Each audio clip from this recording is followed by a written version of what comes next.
অপরূপ সৌন্দর্যের অধিকারী কক্সবাজার সমুদ্র সৈকত। এর বিশালতাও অনেক। যাই হোক, আমরা রাত্রের সমুদ্রটা উপভোগ করতেছি। এখন আমরা আছি কলাতলি বিচে।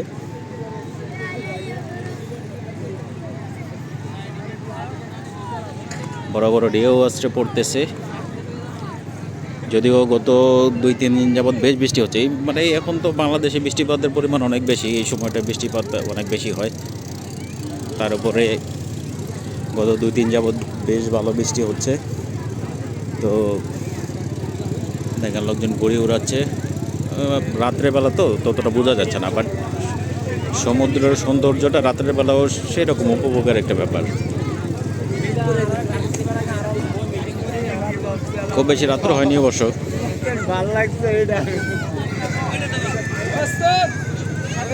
প্রচুর লোকজন এসেছে, যেহেতু অগাস্টের 5, 6, 7 ছুটি আছে, কারো কারো 8 তারিখ পর্যন্ত।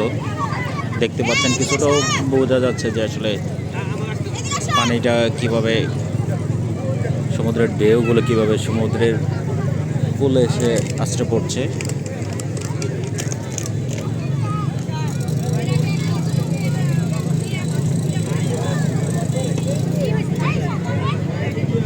প্রচুর দর্শনার্থী। এই সময়টায় এত বেশি দর্শনার্থী থাকে না, লোকজন ঘোরায় উঠতেছে।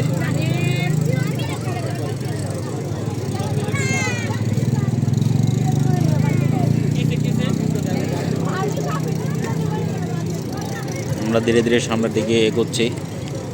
দেখা যাক কতটুকু এগোনো যায়।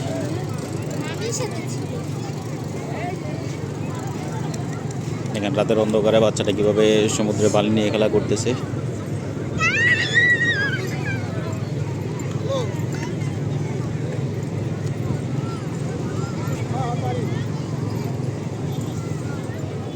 হঠাৎ করে সমুদ্রের পানিটা অনেক ভিতর দিকে চলে গেছে, তাই লোকজনও তার সাথে সাথে সামনের দিকে এগোচ্ছে।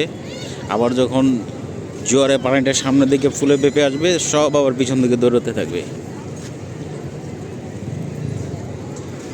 আর সব থেকে মজার ব্যাপার হলো সমুদ্রের গর্জন, যেটা আপনারা শুনতে পাচ্ছেন। অবশ্য মানুষের কোলাহলের কারণে অনেক কিছু বোঝা যাচ্ছে না, বাট নিবিড় যে শব্দ, সমুদ্রের পানির যে গর্জন, ঢেউয়ের যে গর্জন, এটা অসাধারণ।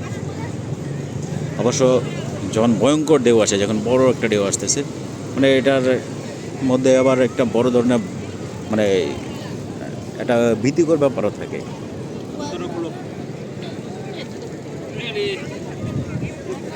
প্রচুর লোকজন।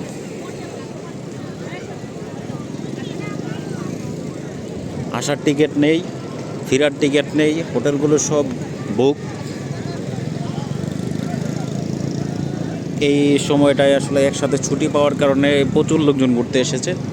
বাংলাদেশের প্রেক্ষাপটে আসলে কক্সবাজার, সিলেট, মানে বেশ কয়েকটা দর্শনীয় স্থান রয়েছে, যেগুলোতে মানুষ একটু সময় পেলে তার ব্যস্ততার মধ্যে থেকে কিছুটা সময়, সকল ব্যস্ততা বলে সময়টাকে উপভোগ করার চেষ্টা করে।